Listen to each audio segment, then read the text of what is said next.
Então, vocês têm aí, na verdade, compartilhado o quadro que eu fiz ontem na aula presencial, que, na verdade, foi um resumão do que a gente está conversando aqui remotamente. Então, aí, assim, deixei também no Classroom esse quadro, que aí quem não pôde ir ontem não ficou com prejuízo nenhum, porque o que eu fiz aqui, vou passar rapidinho, comentar, foi isso aqui, ó. Logo no início, está aqui os pré-socráticos. A gente não chegou a falar, né, dos pré-socráticos, a gente partiu do Sócrates, Aristóteles e Platão. Sócrates, Platão e Aristóteles. Mas nós falamos ontem um pouquinho desses pré-socráticos, que, na verdade, eles fazem parte daquilo que a gente entende como pensamento mítico. Então, e cada um desses pré-socráticos tinha um arqué, que é o princípio. Eles acreditavam que de onde partia todas as coisas, a origem de todas as coisas. Então, o Tales de Mileto era a água, o Anaximenes era o ar, o Anaximandro, o apeiron, ou o infinito, o Pitágoras, números, o Heráclito, fogo, que é o devir, o Parmênides, a imobilidade, né? Ou o imutável. A coisa é a mesma sempre, né? Sempre foi, sempre será e sempre continuar sendo, isso do ponto de vista parmenídico. O Empédocles, os quatro elementos, e o Demócrito, o átomo. Então, a arqué de cada um deles são esses elementos. A gente falou um pouquinho e falamos, né, que os mitos, na verdade, na concepção desses pensadores originários, eles explicam a origem de tudo. O que a gente vai ter com Sócrates, Platão e Aristóteles é a passagem do pensamento mitológico para o pensamento filosófico racional. Esse pensamento filosófico racional, ao longo da história, ele vai ganhando corpo, vai se aprofundando.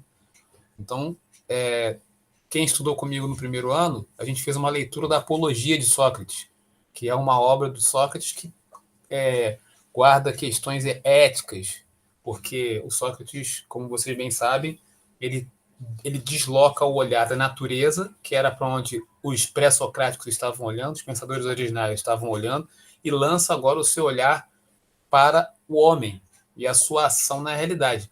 Por isso ele usa a maiêutica, nós já vimos também isso, né, que era o método para alcançar a verdade.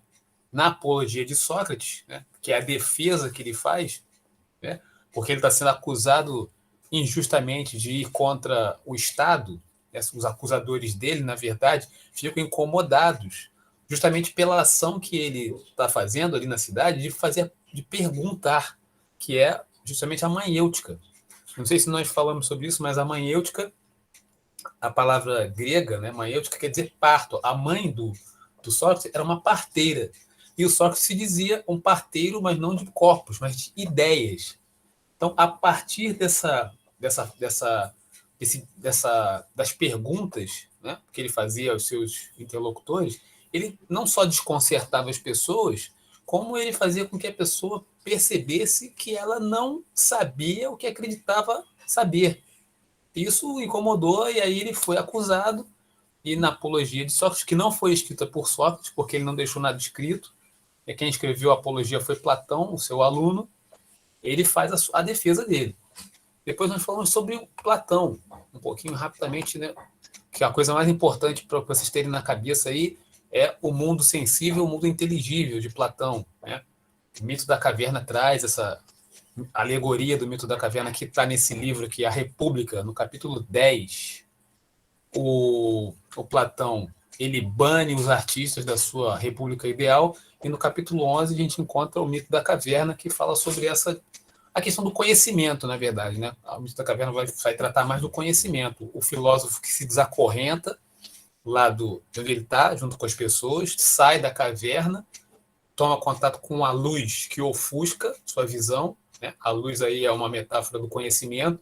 Na medida que ele vai tomando, se familiarizando com essa luz, ele vai vendo que ali fora tem outros elementos, tem outras coisas, ele retorna para a caverna para falar para as pessoas, mas aí as pessoas tentam matá-lo. Então, resumidamente aqui, o mito da caverna, se vocês tiverem curiosidade, é a leitura rápida, nada difícil, dá para ler. Pode se tornar Vocês podem citar isso na redação de vocês, como, né, como uma questão do conhecimento. Né? Se você souber relacionar isso direitinho, é uma boa. Como é que chama lá autoridade? Argumento de autoridade. Isso, repertório sociocultural, mas eu fiz, especificamente é um argumento de autoridade. E vocês podem usar isso, né, de forma correta. E uma outra coisa que nós falamos aqui, acho que foi isso importante. E depois a gente falou sobre Aristóteles, que na verdade é que ele vai ser o filósofo que ele vai aprofundar essa ruptura entre o mitológico e o racional, porque o Platão, que está aqui antes, né, até esse que nós acabamos de falar, o mito da caverna, né? Mito, né? O Platão ainda vai se utilizar das narrativas míticas, né, para desenvolver o seu sistema filosófico, baseado no seu professor, né, Sócrates. Ele vai desenvolver, mas ainda com influências dos pré-socráticos. O Aristóteles, não. O Aristóteles, inclusive, ele refuta os pré-socráticos, se não me engano, no capítulo 1 da Metafísica. Eu posso estar falando besteira, mas no capítulo 1 da Metafísica ele vai refutando pré-socrático por pré-socrático. Né? E aí ele vai, então, fazer a ruptura, porque ele é o camarada que vai sistematizar o conhecimento de outra forma, né? De uma forma mais... Como é que eu posso dizer? Ele vai valorizar os sentidos, diferente do Platão. Ele vai falar que o homem, né, na sua ação, ele transforma, né, a realidade. Inclusive, é um filósofo que vai influenciar Karl Marx. Karl Marx leu Aristóteles e aí desenvolveu a análise do capitalismo. O que é mais aqui importante? Depois a gente falou rapidamente também da influência de Aristóteles na Idade Média, que se reflete na escolástica, a escolástica que é o sistema que tenta conciliar a razão com a fé, né?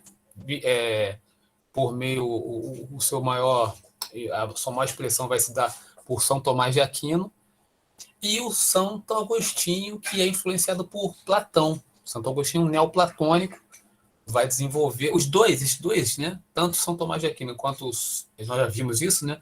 Quanto Santo Agostinho, eles por caminhos diferentes vão tentar falar da conciliação entre fé e razão para justificar a existência de Deus e a dependência do homem desse Deus. Depois eu falei sobre a dúvida metódica, que nós também já vimos aqui, René Descartes, que vai ser o sujeito que vai, né? Ele vai inaugurar a filosofia moderna com a gente pode chamar de um ceticismo, né?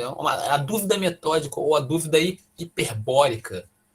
E quando ele fala desse gênio maligno, Deus enganador, na verdade, de alguma forma, né, ele vai tirar Deus da jogada e vai botar o homem para ser o sujeito mais importante, né? E a gente vai ver isso depois se aprofundando e ganhando corpo em Immanuel Kant. Então, feito essa introdução, vamos então para o texto. Alguma pergunta ou comentário vocês queiram fazer aí? Como é que tá aí? Tranquilo? Tá tranquilo. Beleza, então. Eu fui lá ontem na escola, foi interessante.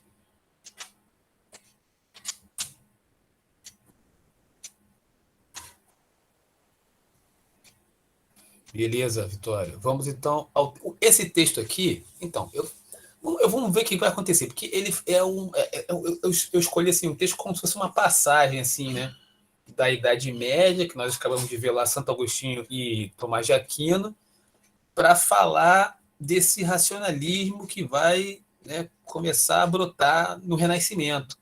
Então, vamos ver aqui se a gente consegue. É legal. Estou arriscando, né?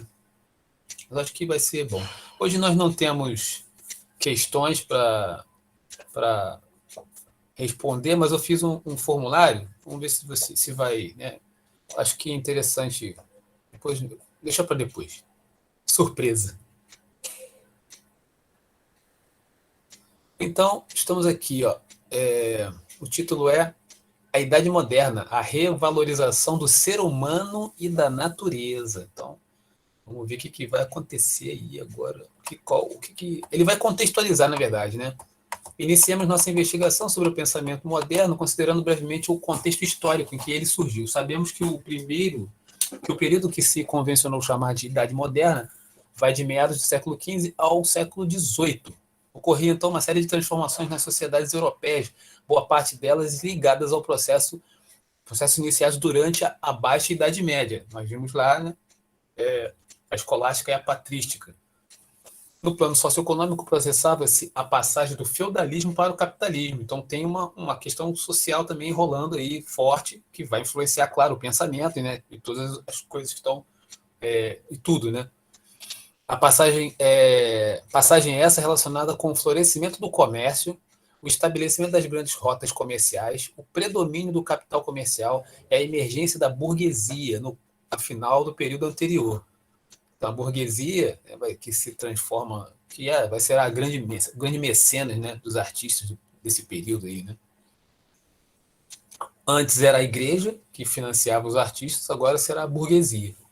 Paralelamente, ocorria a centralização do poder político nas mãos dos reis e formavam-se os primeiros estados nacionais modernos, como Portugal, Espanha, Inglaterra e França. Nesse cenário desenvolviam-se o absolutismo como doutrina e forma de poder político, o mercantilismo como conjunto de doutrinas e práticas econômicas, as grandes navegações e a expansão comercial marítima, que deram origem à descoberta do Novo Mundo e ao processo de colonização das Américas. A gente vai ver que a igreja vai perder força, né?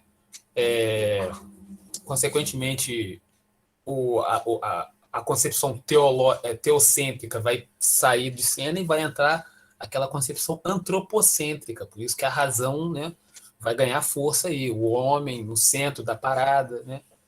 Aquilo que vocês já sabem, né, que é uma coisa importante para ter em mente, mas tendo em mente também essas transformações sociais aqui, né? Como vocês baterem o olho nas questões lá, vocês já vão identificando, né, onde é que está na história, onde é que está no... Né?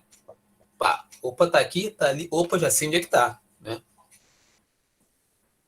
Então, por isso que é bom, eu falei isso ontem na sala de aula, você ter uma noção do contexto histórico. Se você souber na história onde é que está, né, fica mais fácil. Encaixou na história, aí você vai fazer relação. A filosofia, a arte, a ciência.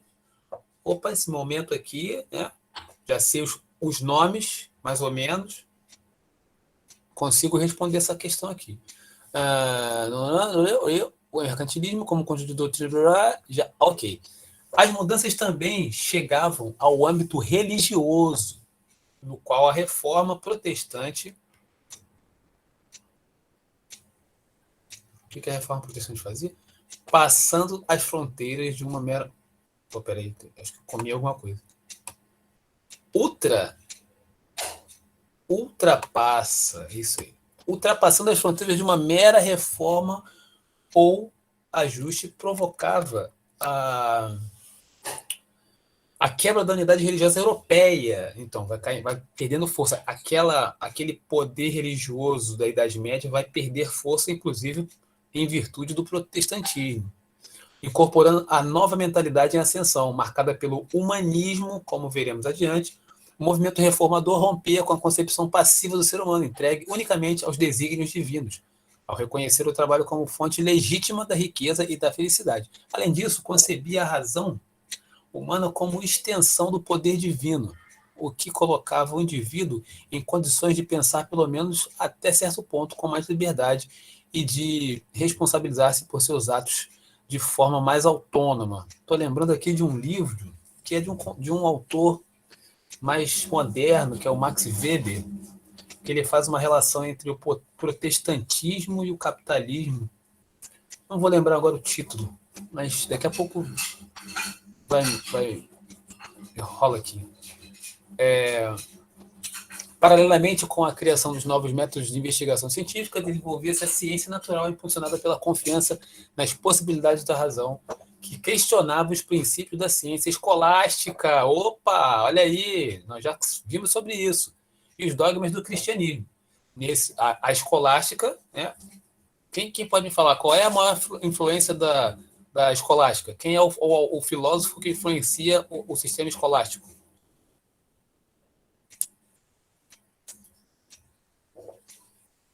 Será que eu ouvi alguém falar? Não, não é o Aristóteles, não, né? Ah, é isso aí, Lana. É? Aristóteles, isso. Por meio de São Tomás de Aquino. Isso. Perfeito. Muito bem. Deixa eu ver aqui. Onde é que eu parei, meu Deus? Ah, tá aqui. Impulsionada pela confiança de possibilidade da razão, questionada. Ah, aqui, ok. Escolástica e os dogmas do cristianismo. Nesse cenário, a Igreja Católica perdia cada vez mais seu poder de influência sobre os estados e de dominação sobre o pensamento. Por sua vez, a invenção da imprensa, máquina impressora que usava tipos móveis para a composição dos textos, dava suporte a esses processos, pois possibilitava o acesso. Alguém escreveu? Não. O acesso de número maior de leitores aos clássicos gregos e romanos, favorecendo assim o desenvolvimento do humanismo. De modo semelhante, as obras científicas, filosóficas, artísticas surgidas então também atingiam um certo número cada vez maior de pessoas, o que incidiu sobre o grau de consciência e de liberdade de expressão. Então, quando você difunde mais informações, é óbvio, né, que você vai dar mais liberdade e o questionamento, né, a maneira de olhar o mundo vai mudar. Você não vai ter uma visão única, você vai ter, né, mais complexo, né? Todos esses acontecimentos contribuíam para modificar em várias regiões o modo de ser, viver e perceber a realidade de grande número de europeus, o que se expressava em suas artes, ciências e filosofias. Desse modo, a visão teocêntrica, acabamos de falar, que tem Deus como centro, que havia predominado até então, passou a ser substituída por uma tendência antropocêntrica. Nós falamos sobre isso também, mas é sempre bom lembrar que tem o ser humano como centro, de valorização da obra e da compreensão humana. É nesse contexto que ocorre o desenvolvimento do racionalismo e de uma filosofia laica, não religiosa, que se mostrariam, de modo geral, mais otimistas em relação à capacidade da razão, essas palavras são importantes, né, de intervir no mundo, organizar a sociedade e aperfeiçoar a vida humana. Então, a razão, o ser humano, né, a partir do seu entendimento, é que vai nessa concepção, né, é que vai transformar a realidade, vai modificar, vai dar direção, né? Aqui é interessante. Peraí. Ah, tá. Analisamos antes, fim do estudo, temos adotado essa priorização em que os acontecimentos europeus são a principal referência. Ele está falando aqui porque foi uma coisa que eu falei também na semana passada, acho que foi na aula ontem também, que essa perspectiva que nós estamos estudando, né, eu falei já, né, ela é eurocêntrica, né, porque a gente tem, né, o que chegou para a gente foi isso. Por isso que eu fiz questão de fazer no início do nosso ano 4 aulas falando sobre a filosofia africana, que não se fala, né? Reconhecemos, no entanto, que essa visão cronológica apresenta problemas sem acomodar toda a produção do que geralmente se costuma designar filosofia moderna. No Renascimento, uma explosão de coisas assim, nas artes da filosofia, né, não tem como dar conta. Alguns pensadores do período medieval, por exemplo, poderiam perfeitamente estar incluídos nesse capítulo. Então, é só uma observação que ele faz aqui, está dizendo para a gente que o que a gente está fazendo, né, e o que eu estou fazendo com vocês também, né, essa periodização, ela é didática, né? Depois é só realmente para vocês, para atender realmente uma necessidade de vocês fazerem a prova. É óbvio que alguns aqui depois vão se aprofundar por um interesse, né? Ou quem vai fazer história, né?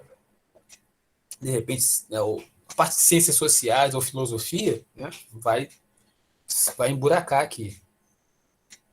Então vamos para o Renascimento. O movimento cultural contribuiu para essas transformações, reconhecido como Renascimento, século XV e XVI, envolveu artistas intelectuais de diversas áreas. Recebeu esse nome porque se inspirou nas ideias do humanismo, movimento iniciado na Península Itálica, da Itália, em meados do século XIV, por intelectuais que defendiam o estudo da cultura greco-romana e o reavivamento de certos ideais de exaltação do ser humano e seus atributos. Olha aí, é sempre o homem no centro, tais como a razão e a liberdade. Era, portanto, um renascer ou despertar redespertar, quer dizer, desses ideais. Como, porém, nenhuma cultura renasce fora do seu tempo, o resultado desse movimento não poderia ser o de um mero retorno à antiguidade clássica, trazendo consequências distintas.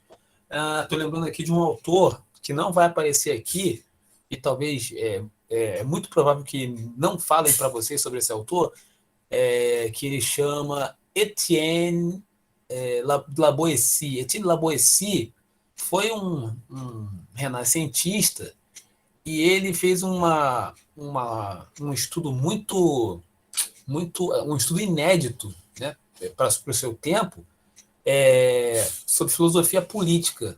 Que ele fez? Em vez dele, até então, até o Renascimento, se estudava os governos a partir dos reis, né, e das autoridades. O Etienne Laboissy, ele fez ao contrário. A pergunta do Etienne Laboissy foi a seguinte: por que as pessoas, né, os súditos, eles aceitam se submeter à pressão de um rei, né, ou se submeter à servidão, né? Ele desloca o olhar da autoridade para quem do tirano para o tiranizado. Alguém escreveu aqui, peraí. Eu não consigo ver. Isso, submeter a autoridade do rei. Isso, então. Mas ele desloca. Aí eu encontrei agora a palavra. Ele desloca o olhar do tirano e coloca o olhar agora no tiranizado. E pergunta: por que essas pessoas se submetem à servidão voluntária? O texto dele é até isso, né? A servidão voluntária, sobre a servidão voluntária. Sensacional o texto. E aí é inédito, assim, muito profundo, porque a resposta. Assim, o texto, vocês têm que ler o texto, não é difícil. Quer dizer, o texto é difícil, mas é curtinho. A resposta, assim, muito resumidamente, ele diz o seguinte: que essas pessoas se submetem à servidão voluntária porque elas têm uma aspiração a serem tal qual o rei. Então, por exemplo, o rei, esse tirano, ele não precisa ele tiranizar as pessoas. Ele tem os braços do Estado, os braços do rei, são as pessoas que estão ali que tiranizam quem está em volta.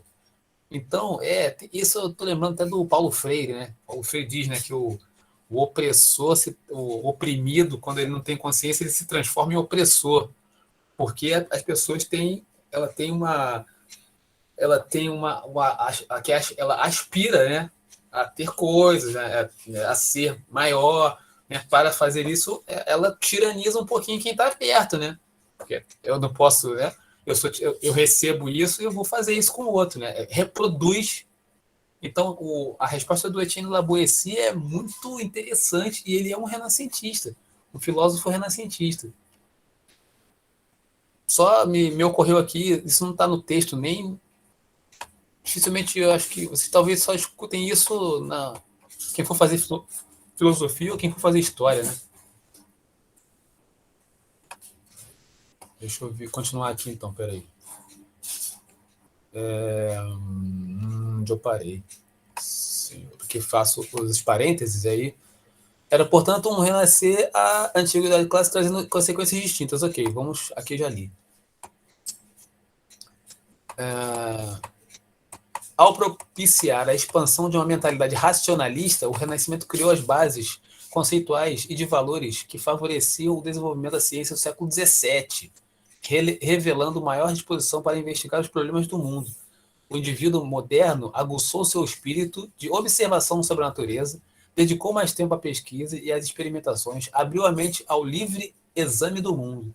Esse conjunto de atitudes contrapunha-se formalmente à mentalidade medieval típica, influenciada pelo pensamento contemplativo e mais submissa às chamadas verdades inquestionáveis da fé. O pensador moderno buscaria não somente conhecer a realidade, descobrir as leis que regem os fenômenos naturais, mas também exercer controle sobre ela. O objetivo era prever para prover, como se diria depois. Vamos ver aqui o que temos aqui. A Sagrada Família, Michelangelo, nova mentalidade surgiu a partir do Renascimento. Não significou um completo abandono da temática cristã medieval, o que fica claro ao observarmos o fundo religioso que persiste nas obras intelectuais e artísticas desse período. O que ocorre é uma renovação no tratamento dado a esses temas, abordados agora a partir de uma nova perspectiva, em que o sagrado se humaniza e o humano se diviniza. Interessante isso. Ameaças à nova mentalidade. A transição para a mentalidade científica moderna não foi, porém, um processo súbito e sem resistências. Forças ligadas ao passado medieval lutavam duramente contra as transformações que se desenvolviam, organizando listas de livros proibidos, o Index, e punindo, entre outros, muitos pensadores da época. Ah, lembrei aqui agora. Acho que eu já falei para vocês de um filme muito interessante baseado num romance do Humberto Eco. É O Nome da Rosa. Fala desse período. Alguém ia falar alguma coisa? Não?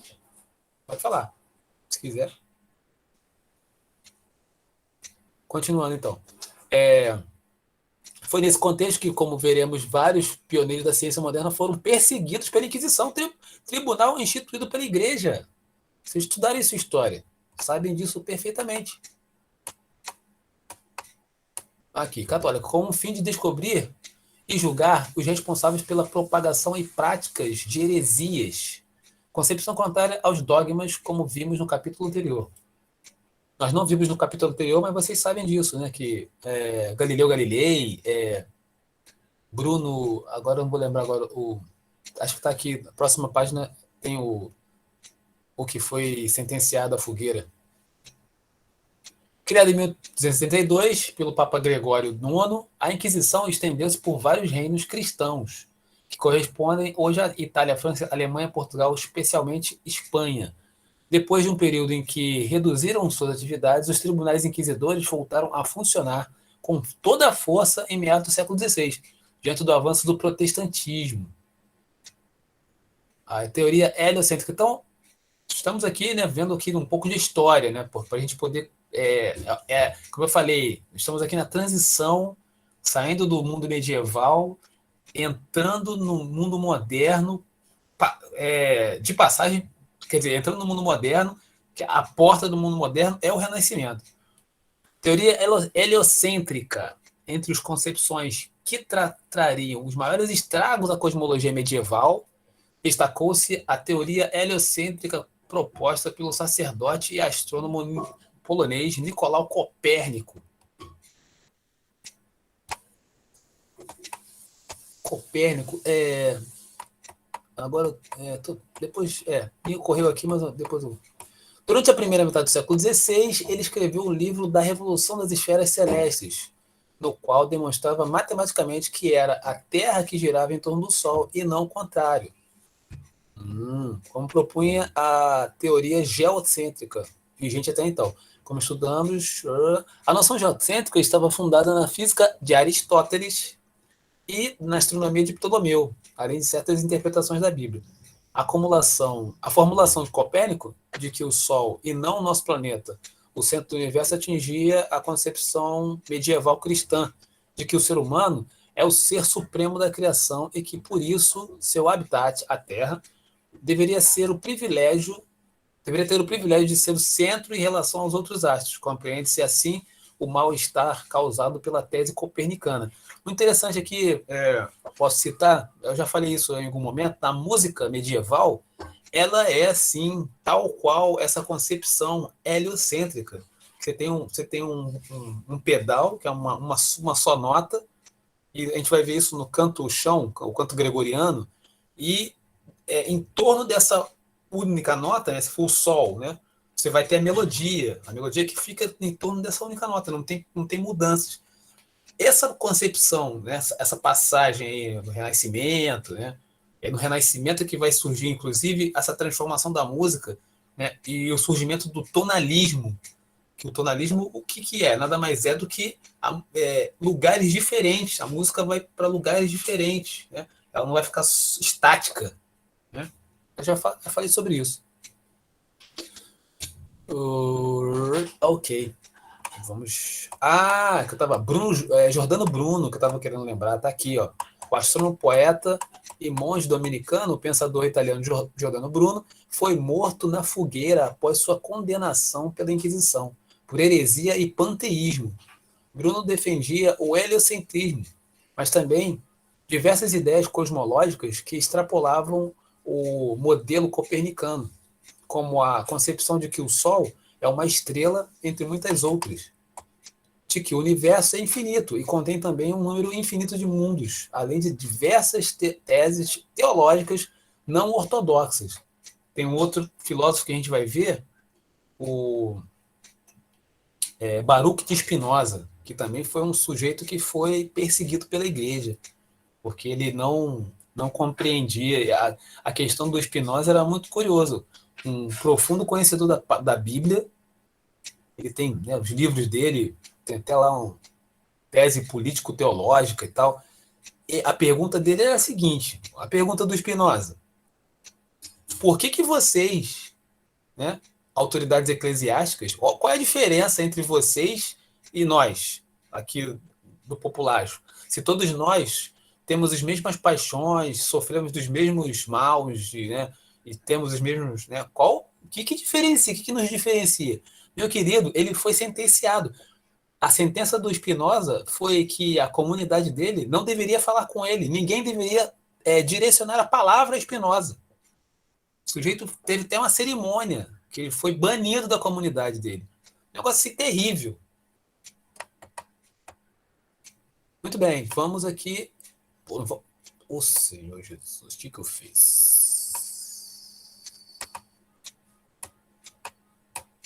Voltamos à filosofia medieval, que já falamos sobre isso aqui, gente. Já falando. Estou lá, 253, por favor.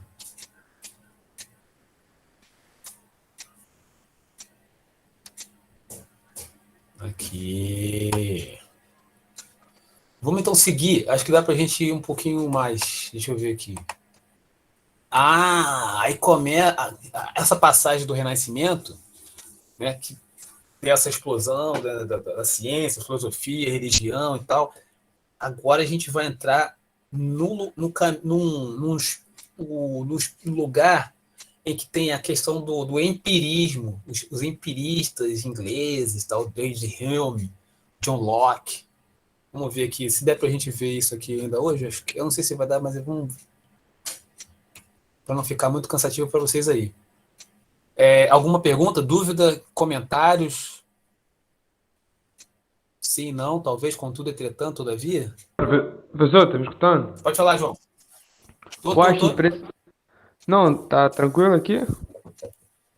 Pode falar. beleza. Tipo, eu acho impressionante como alguns cientistas pensadores foram perseguidos na época por defenderem suas ideias lógicas que hoje em dia fazem muito sentido com o avanço das tecnologias. E, tipo, o Nicolau, não sei se eu não lembro se ele foi morto por conta da sua defesa a respeito do heliocentrismo, como o Sol sendo o centro do universo, etc. A gente pode ver aqui se tem. Eu não sei também. Agora você falou, eu tô com. Aqui, Copérnico, escola, temendo a reação da igreja em relação às suas descobertas, Copérnico segurou a publicação de seus escritos durante muitos anos. Ele só ocorreu em 1543, ano de sua morte. Assim, ele escapou à condenação imposta aos hereges, mas a proscrição ou banimento de sua obra veio pouco tempo depois, com a reativação da Inquisição após o Concílio de Trento. Então, ele escapou. Mas a obra dele doideira.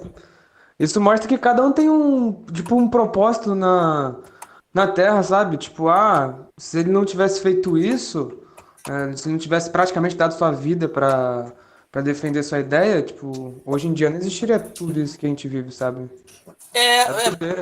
Tem isso também, e tem aquilo que a gente pode inferir também, João, do sistema, né? O sistema está sempre querendo controlar, né?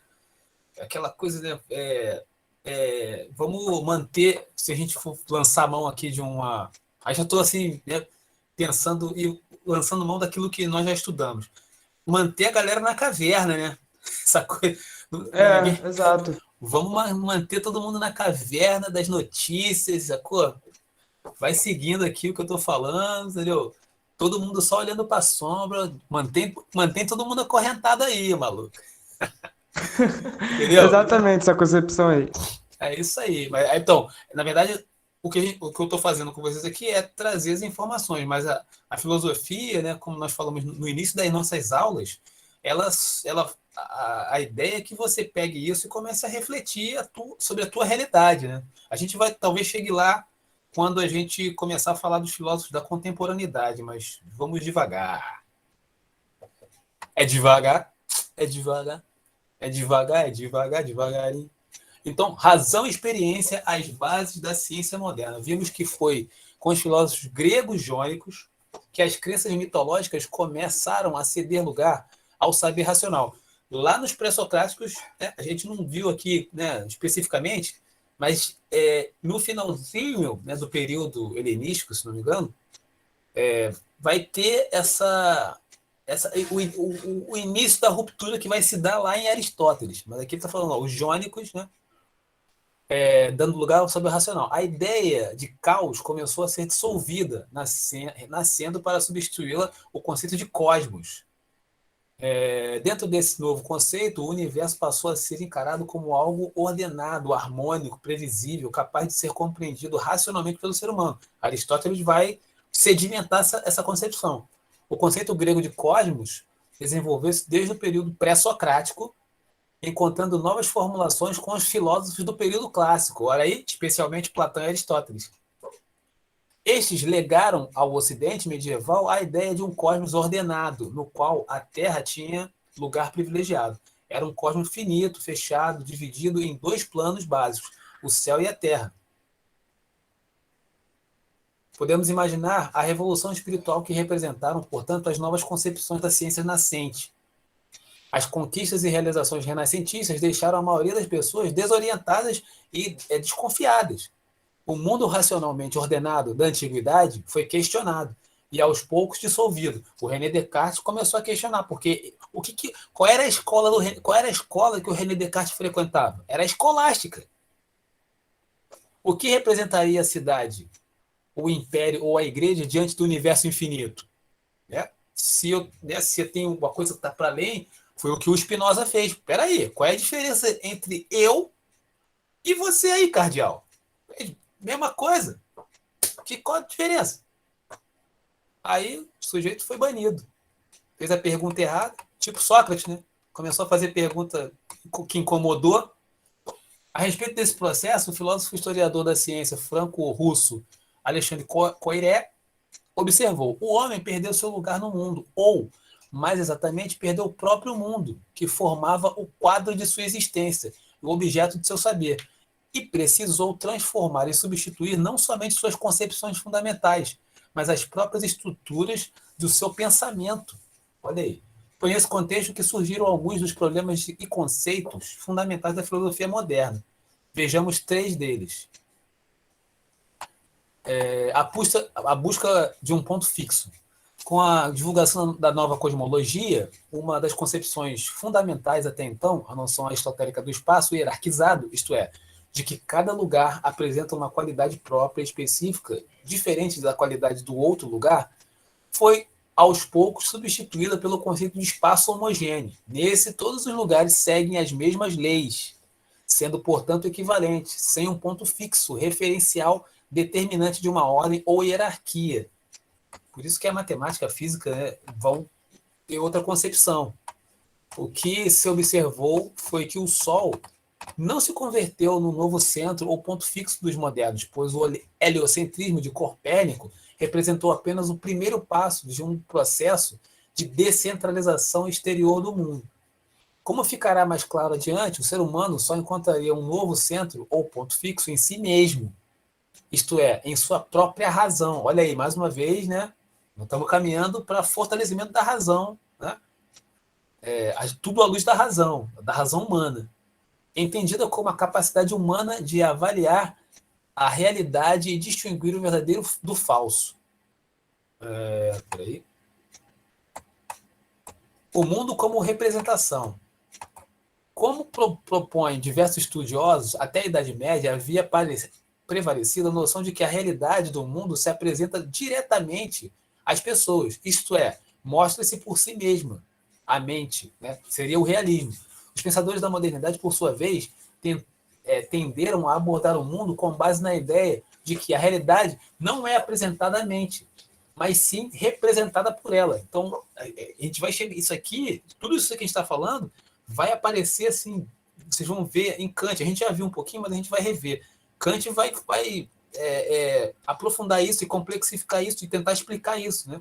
A nossa estrutura interna, a partir da modernidade, é que vai dar sentido para o mundo. Não é o mundo, não é o fora que vai influenciar o dentro. É o dentro que vai construir o que está fora. Opa, pulei demais. Peraí. Muito bem. Desse modo, boa parte dele procurou ultrapassar a percepção imediata do sensível, e o conhecimento do mundo passou a ser interpretado como representação, conforme vimos no capítulo 10. A gente não viu, mas a gente viu, né? A gente viu pelas nossas passagens aqui. Conforme vimos antes, a representação é uma operação da mente que reapresenta o real e produz uma imagem do mundo ou outro mundo. Assim, uma das principais características do pensamento moderno foi tentar explicar a realidade a partir de novas formulações racionais. Galileu, por exemplo, explicaria o mundo concreto, sensível, por meio das relações matemáticas. A matematização da realidade vai ser a geometrização, a matematização, né? Por isso que tratar o mundo como separado, né? Ou relações matemáticas geométricas, o que bem pouco se havia feito até então, embora hoje esse seja um procedimento bastante comum. Procura de um método. A ruptura com toda a autoridade pré-estabelecida de conhecimento fez com que os pensadores modernos buscassem uma base segura, algo que garantisse a verdade de um raciocínio. Assim, um dos principais problemas da filosofia nesse período relacionou-se com o processo de entendimento humano, né? O conhecimento, como é que a gente conhece, né? E mais especificamente com a seguinte questão: que garantia posso ter de que um pensamento é verdadeiro? Procurava-se, portanto, um método. Sobre este, escreveu Descartes em suas regras para a direção do espírito. Nós já vimos que Descartes, né, é um camarada cético, questionou a escolástica e aí formulou uma forma de chegar à verdade. Por método ou entendendo regras certas e fáceis que, observadas corretamente, levarão quem as seguirem a atingir o conhecimento verdadeiro de tudo o que for possível. O método consiste na ordem e na disposição das coisas para as quais devemos voltar o olhar do espírito para descobrir a verdade.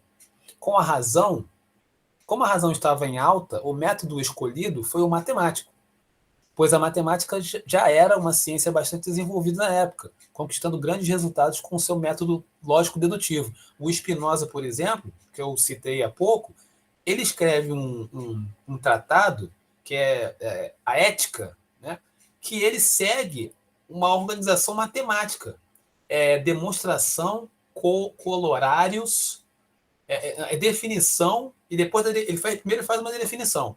Depois da definição, ele vai explicando, que é a demonstração, o colorário, né, são passos matemáticos de demonstração da sua tese, vamos dizer assim, né? Como a ciência exata, ela mostrava-se capaz de garantir um alto grau de segurança e certeza em relação às suas conclusões. Era, portanto, o paradigma ideal, tanto para a filosofia como para as ciências, tornando-se um método seguido pelo racionalismo do século XVII. Aprofundaremos o tema. Francis Bacon, tá.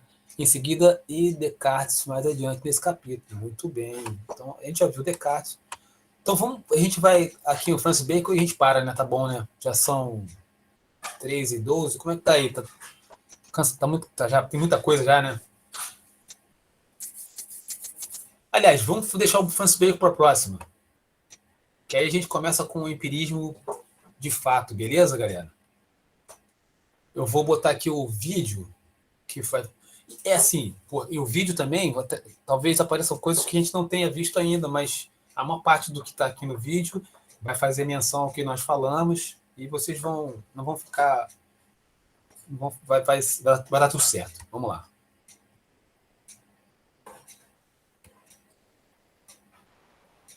Eu tenho que fechar meu microfone. Mas antes...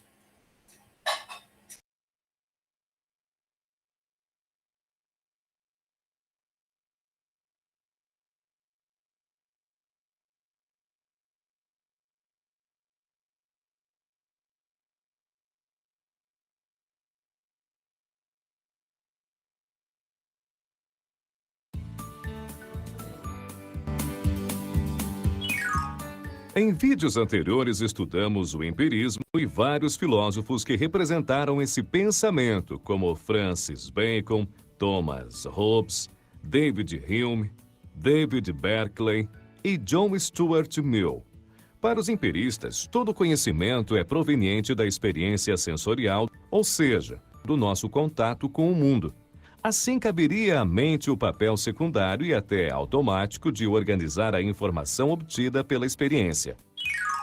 Nesse vídeo, conheceremos de forma resumida o que defende o racionalismo, uma corrente filosófica antagônica ao empirismo. Para os filósofos racionalistas, algumas ideias são inatas, quer dizer, nós já nasceríamos com elas. Além disso, o papel da mente na percepção e na organização da informação obtida pelos sentidos seria muito mais ativo do que aceitam os empiristas.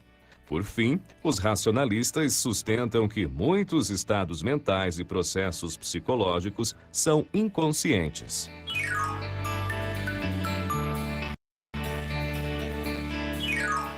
A mente, para os racionalistas, não apenas organiza e armazena informações na memória, ela também atribui significados que essas informações não teriam de outra maneira.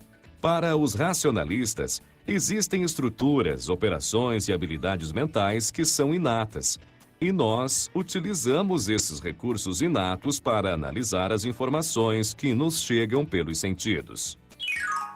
Além disso, os racionalistas entendem que existem conhecimentos sobre o mundo que não podem resultar apenas da organização automática das nossas experiências. Elas resultam da dedução lógica, análise e argumentação. Ou seja, a informação oferecida pelos sentidos precisa ser digerida por um sistema racional para que certos tipos de conhecimentos possam ser descobertos. Note que os racionalistas se preocupam em entender como funcionam os mecanismos, habilidades ou faculdades mentais que processam os conteúdos que constituem os nossos pensamentos.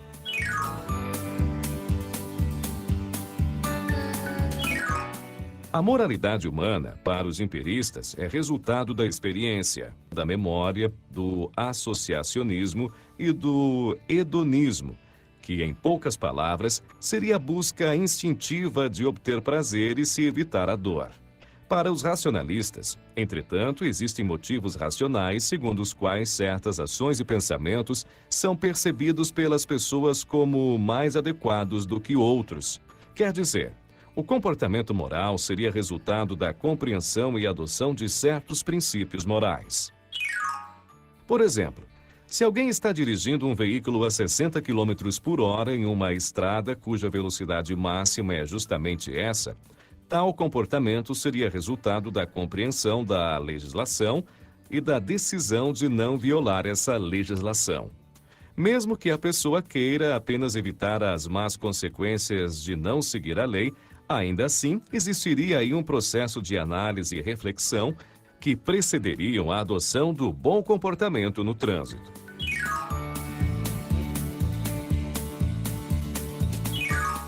Lembra que já estudamos os métodos indutivo e dedutivo? Bom, os empiristas enfatizam a indução e o método experimental. Os racionalistas, por sua vez, enfatizam a dedução e as ciências exatas como a matemática e a geometria.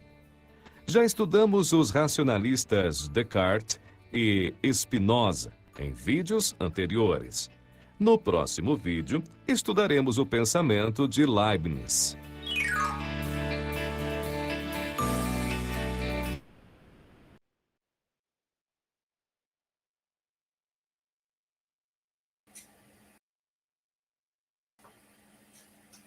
Bom, eu disse para vocês, o vídeo ele é um pouco mais amplo, mas vocês conseguem entender as relações que estão acontecendo, né? E eu também queria que vocês me dissessem aí se a gente está indo num caminho de compreensão de que a coisa está ficando mais complexa, sim ou não? Sim, sim. Né?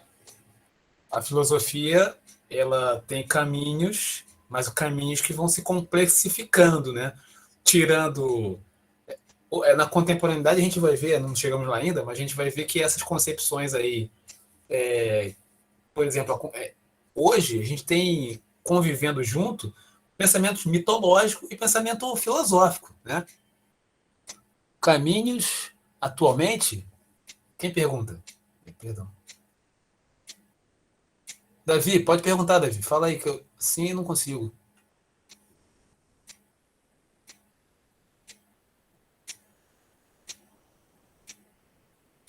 Caminhos o quê? Tô falando das concepções filosóficas. Melhorou? Sim ou não?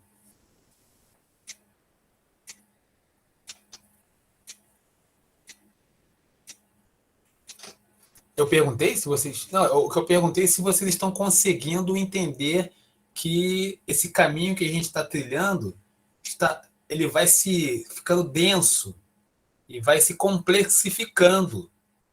Não é uma, né? A coisa vai ficando mais complexa. Talvez eu tenha falado de uma forma que ficou meio embolado. Agora ficou claro, né? A minha pergunta foi essa. Professor, Pode falar, Vitória. se vai ficando mais difícil, como é que a gente vai entender? Como é que a gente vai entender? Exatamente lendo e fazendo as análises, relacionando uma coisa com a outra. Por isso que é importante você, à medida que eu vou falando, né, começar a tomar posse do que está sendo dito. Porque, não, assim, isso que você perguntou agora, que você falou agora, uma pergunta, é muito interessante. Muito interessante. Por quê? Porque a educação, ela deveria se dar de tal forma que vocês fizessem questionamentos a respeito do texto que eu estou lendo. E não simplesmente escutassem e decorassem para repetir, para fazer a prova do Enem, por exemplo. Por exemplo, o que eu estou fazendo aqui com vocês no Meet e na sala de aula tá para além. Né? Eu poderia fazer coisas muito simples. Ó, o nome do fulano é tal e ele pensa tal coisa. Ele viveu em tal período, ele pensa tal coisa e é assim que funciona. Agora vamos para um próximo autor. No entanto, não estou fazendo isso. Toda vez que eu leio o texto, eu vou lembrando de algum autor e vou fazendo relações. Eu estou para além, sacou? Eu não estou. É óbvio que eu estou tentando atender uma necessidade que vocês precisam para fazer a prova do Enem. Mas, ao mesmo tempo, eu estou trazendo coisas. E, como você perguntou, como é que a gente vai entender? Justamente como o professor está fazendo. Ler e começar a raciocinar com a própria cabeça. O que a gente vai ver com Kant. O Kant vai falar para a gente, olha, temos que sair da menoridade. Né? Até hoje não saímos da menoridade. Continuamos precisando que outros expliquem para a gente o que é o que é. E aí eu estou fazendo assim, né, devagarinho aqui, para mostrar para vocês que é complexo e vai se complexificando, e outros autores vão fazer menção a esses autores. A filosofia contemporânea, ela vai dialogar com a filosofia do passado. Eu indiquei para vocês aí uma aula aberta falando sobre Michel Foucault. Não sei se vocês puderam assistir. 1 horinha de aula. O professor falou de coisas importantes, inclusive da maneira como a filosofia deve ser operada. Assim, eu vou pegar o link e vou colocar lá, que eles vão disponibilizar a aula. Por isso que eu citei a aula para vocês assistirem, porque eu estou fazendo essa lá e cá. É assim mesmo, Vitória. A gente se dá, tem um encontro com coisas que a gente não conhece, que tem dificuldades, entendeu? O mundo é assim, né? As coisas não estão prontas para a gente repetir. Pô, se fosse assim, seria mole. Tá, eu vou pegar um pacotinho aqui. Não é assim. O conhecimento é muito mais. Né? Você está destrinchando. Opa, eu não consigo ler. João Gabriel, você está destrinchando bem o assunto. Estou conseguindo compreender realmente o assunto, começa a ficar mais complexo. Mas dá para entender sim. O problema é absorver tudo. Só não está fácil absorver. Então, mas aí que tá. Não é para absorver tudo de uma vez só. Né? Isso tudo que eu falei, por exemplo, hoje, seria interessante que você depois relesse o texto, entendeu? Visse o vídeo de novo, olhasse o vídeo e comece. Porque vem depois que você faz isso, é um exercício. Vão começando a aparecer, as relações vão começando a se fazer. No caso de vocês, as coisas que eu estou trazendo aqui, possivelmente vocês vão ouvir em história, sociologia, entendeu? E vai começar e começar a fazer ligação. Mesmo na física, né, e na matemática, em algum momento a professora vai falar. E aí você vai. Só que aí respondendo de novo a Vitória, é necessário tempo, né, para fazer isso e interesse. Se você não tiver interesse e não tiver tempo, a coisa fica, Vitória, ela fica parecendo que é uma coisa do outro mundo, entendeu? Os formulários ajudam a ver o que estou errando e o que preciso melhorar. Muito bem. A Terezinha tinha levantado a mão. Terezinha, pode falar. Ah, não, Celso, é porque eu ia perguntar se tem como a gente conversar depois da aula. Só que você começar a falar depois da aula, depois que a gente terminar aqui. Se é Mas possível. pode trazer para a aula, não? Tem problemas? Tem algum grilo assim, não? Ah, só tem vergonha, Celso. Fala aí, Terezinha. Estamos em casa, meu amor. Pô, e é bom que enriquece a aula. Vamos lá. Ai, tá bom. É porque você fala, é uma coisa muito engraçada que é bem óbvio, só que a gente nunca presta atenção. Que as coisas que tudo leva tempo. A gente precisa de tempo para as coisas a gente se acostumar. Por exemplo, eu leio assim de forma eletiva há 4 anos. Vai fazer 4 anos agora, em setembro. E eu fui reparando que essa coisa de você analisar a leitura e tudo mais, para mim foi um processo bem natural, porque foi 4 anos lendo, vendo resenha e tudo mais. Então, hoje eu fui fazer o negócio de Vidas Secas, né, que da Jaqueline. Eu escrevi e falei assim, nossa, fui eu que escrevi isso aqui? Parece que foi outra pessoa, porque foi tão natural que eu não fui reparando quanto eu fui crescendo, quanto eu fui amadurecendo essa coisa literária dentro de mim. Então, as coisas levam tempo. É igual, por exemplo, eu leio Vidas Secas tem 172 páginas. Eu leio 172 páginas tranquilo, mas eu não vou ser doido o suficiente para achar que eu vou ler 172 páginas de Vidas Secas num dia. Porque para ler Vidas Secas, você tem que ter tempo e você tem que analisar, porque é todo um contexto. Você vai estudar Vidas Secas, você não vai, vamos dizer assim, ler por diversão, você vai analisar, é toda uma história por trás, é toda uma simbologia. Então, é um capítulo um dia, você tem que ler um capítulo por dia, analisando tudo direitinho. Tanto é que eu estou me matando para escrever esse resumo, porque teve uma parte, por exemplo, que eu reparei, que os 2 meninos, eles não têm nome, os filhos de Fabiano e da Sinhá. Eu falei assim, nossa, por que será que não tem nome? Porque algum motivo deve ter para eles dois não terem nome. Sim. Aí eu reparei que é porque o futuro deles ainda é incerto. Eles ainda meio que, como eu posso dizer, eles ainda têm o nome certo, pera. Eu tô nervosa, calma. Não, mas é sensacional o que você está falando, né? Porque pode ser aplicado para muitas coisas. E, por exemplo, isso que você está falando para mim, da interpretação que você está dando, é a sua interpretação, pode ter uma outra. Não, vamos dizer assim que eles ainda olham para a realidade. Por exemplo, o Fabiano assim, eles têm que aceitar a sociedade que eles vivem, isso aí, vamos tentar sobreviver. Eles não, eles questionam, é questionar a palavra. Eles ainda questionam a sociedade que eles vivem e tal. Então, é por isso que eles não têm nome, porque quando você dá nome, uma coisa fica muito intrínseca, fica muito certa. Ele é Fabiano, ele é Fabiano. Eles não têm nome porque eles ainda podem ter um futuro melhor. Aí eu tô me matando para poder escrever isso, porque falar é muito fácil, o problema é escrever, deixar Sim.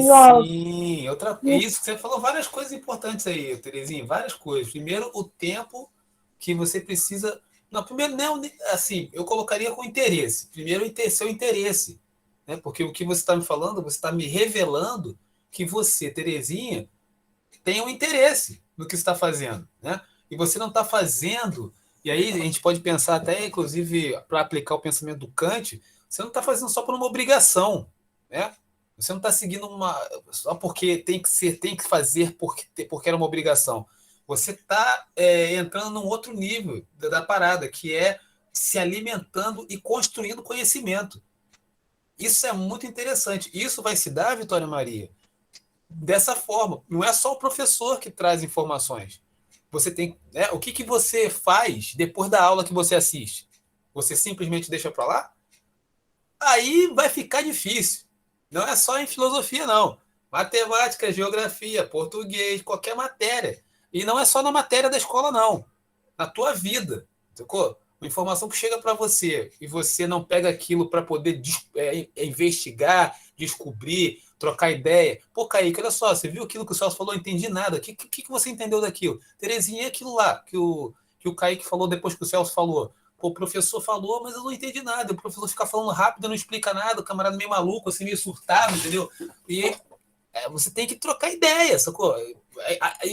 O aprendizado vai se dar nesse momento posterior à aula. Na aula você tem informação, você tem um contato com o que está sendo dito. E aí, aquilo que está sendo dito tem que ficar na tua cabeça fervilhando. Se não te provocar nada, nenhuma dúvida, eu pergunto aqui, e aí, gente, tá tudo beleza? Aí todo mundo fica quieto. Ué, todo mundo sabe tudo. A compreensão está perfeita. Só que o professor sabe que isso não acontece, né? O professor já foi aluno. Na verdade, eu continuo sendo aluno, né? Eu pergunto quando eu tenho aula na faculdade. Não estou mais fazendo faculdade, acabei, graças a Deus. Mas quando o professor falar, peraí, professor, o senhor falou um negócio aí que, olha só, não peguei não, pesquei não, dá para repetir aí? Qual é a relação que o senhor está fazendo? O senhor tirou isso aí da onde? Por que ele fala? Entendeu? Tem que perguntar, tipo Sócrates. Encher o saco mesmo, não entendeu? Pergunta. Aí, na pergunta, é que você tem uma chance de entrar no assunto. Porque é esse o barato do negócio, é entrar no assunto. A gente está aqui, começou um assunto, vamos entrar nesse assunto. Como é que entra no assunto? Perguntando, não estou sabendo. E aí você aprende. E aí você começa, porque são várias camadas. Como a Terezinha falou, você não vai aprender isso de uma hora para outra. Não vai, não é isso. Não é assim. Precisa. E, por exemplo, eu estou falando aqui de coisas, não sei se vocês já perceberam, eu estou falando o texto e falo, caramba, eu lembrei de um autor. Por que eu lembrei de um autor? Porque eu li e escrevi também. Eu fiz trabalhos. O que vem à minha memória a respeito de textos que eu estou falando para vocês foi coisas que eu parei para, como a Terezinha está falando aí. Isso que a Terezinha está fazendo, quando estiver na faculdade, que alguém falar alguma coisa a respeito disso, ela não vai precisar lançar a mão do livro, porque ela escreveu e ela queimou a mufa pensando nisso. E aí ela vai falar, olha, em Vidas Secas tem um trecho que fala disso, e vai fazer relações com Ariano Suassuna, com a filosofia do Laboessi, sei lá, entendeu? Mas só pode fazer essas relações se vocês sentarem e escreverem e lerem, perguntarem. É isso. Respondi, Vitória? Sim. E dá trabalho, isso dá trabalho. Aí eu falei isso com meu filho hoje, falei, a pessoa não quer estudar, aí ela reclama depois que ela vai ter que carregar peso, que ela vai ter que trabalhar na loja 10 horas, de 7 da manhã até 10 horas da noite, vai reclamar. Mas aí, por quê? Porque a oportunidade que ela teve de estudar, que o pai e a mãe deram para ela jogou fora, que é o tempo que vocês têm. Né? Larga o celular, meu querido. Larga o computador, esquece o videogame, pelo amor de Deus, agora. Você vai ter tempo para fazer isso depois que você ganhar 10 mil reais num trabalho bom. Porque, entendeu? Esquece essas porcaria agora. Só daqui até dezembro. Larga tudo e cai de cabeça no livro. Eu sei que é difícil. Eu sei. Difícil. Eu sei. Mas esquece um pouco. Né? Vai ser um tempo curto. Vai passar rápido. De agora de dezembro vai voar. É isso. Agora quem falou foi o pai. Comentários? Hoje nós não temos formulário. Quer dizer, hoje nós temos um formulário. Espera aí. temos um formulário, não sei se vocês vão gostar desse formulário não, mas eu vou assim, eu vou mandar para vocês. E aí, eu vou deixar ele aberto até as 18 horas. Vamos ver, peraí, deixa eu pegar aqui o formulário, minha gente. Tá aqui, ó. Tomara que vocês gostem do meu formulário. Eu vou... tá aqui, peraí. Vitória, a vida não é mole. E a vida do estudante é mais difícil ainda, né? Se você se envolver realmente com o estudo, aí você poderá se tornar até professor.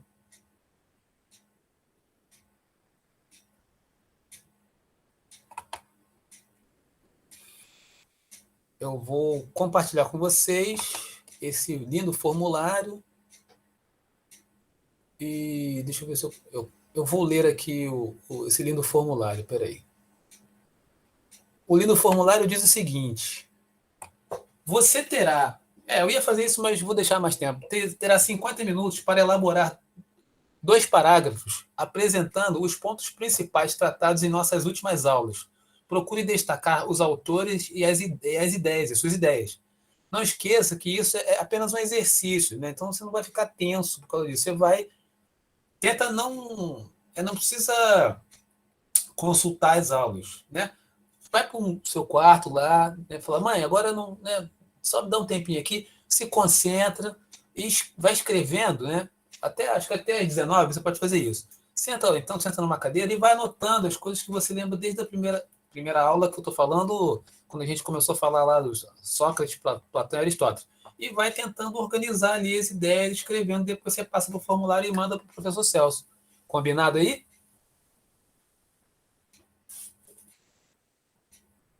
Ai, professor, eu prefiro outro formulário, hein? Sim, mas eu falei para vocês que em algum momento nós teríamos que escrever, né?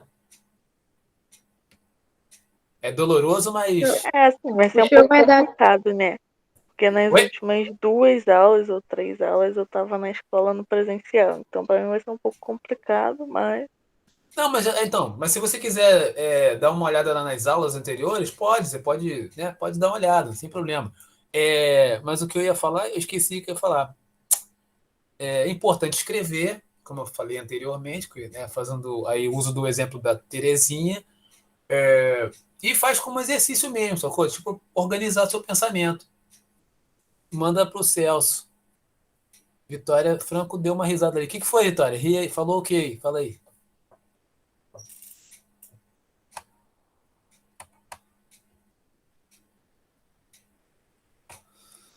E assim nós terminamos a nossa aula. Foi 1 hora e tá bom, né? Já tá bom. Professor, Pode falar, Vitória. o senhor vai ficar aberto a entrega até às 7 horas? Até as 8 da noite. Até às 8? Tá bom? Ou mais Tá. pouco? Se eu quiser deixar até às 10, pra mim tudo bem. Beleza, então até 10 horas tá aberto. Caraca, valeu, professor. Faz com calma, sem né, fica tensa, não. Eu já quis chorar aqui já, quando você falou 2 parágrafos. Mas não, se quiser colocar 3 parágrafos, pode também. Escreve o máximo que você conseguir, entendeu? Do que você lembra das aulas e tal. E eu vou fazer o seguinte, né? Da próxima vez que eu for à escola, porque ontem eu tentei, mas não consegui. Né? Uma inabilidade tecnológica da parte do professor.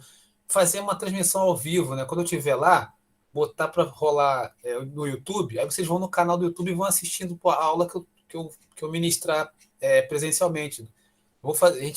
A gente pode combinar isso também, que aí se você não puder ir na escola, né? Eu não Aí tô no presencial, não. Eu só tô pelo remoto mesmo. Então, vou fazer isso. Ontem eu tentei, mas não consegui. Mas eu já experimentei aqui, eu já descobri como é que faz. E aí, na próxima vez que eu estiver presencialmente lá, eu coloco.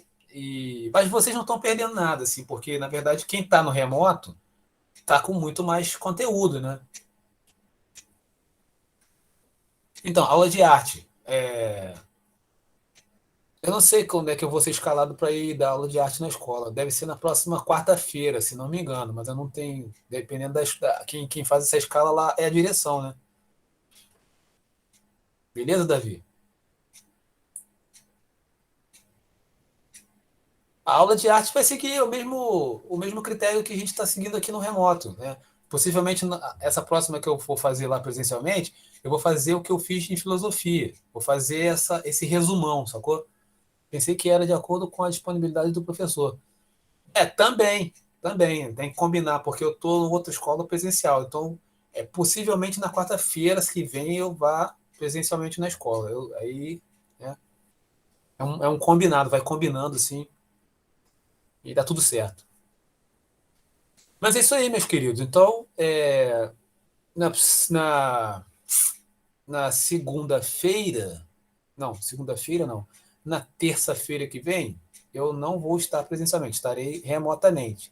E na quarta-feira é possível que eu esteja presencialmente na escola, mas combinando, né, que para quem não puder ir lá, eu vou fazer lá de lá a transmissão ao vivo. Beleza, então? Estamos Beleza. combinados? Show de bola. Show de bola, galera. Fiquem com Deus. Obrigado pela paciência aí. Eu que agradeço pela paciência que o senhor tem de explicar as coisas. Adoro. Valeu. Valeu, Tchau, tchau, tchau, professor. professor. Tchau, professor. Tchau, professor. Valeu.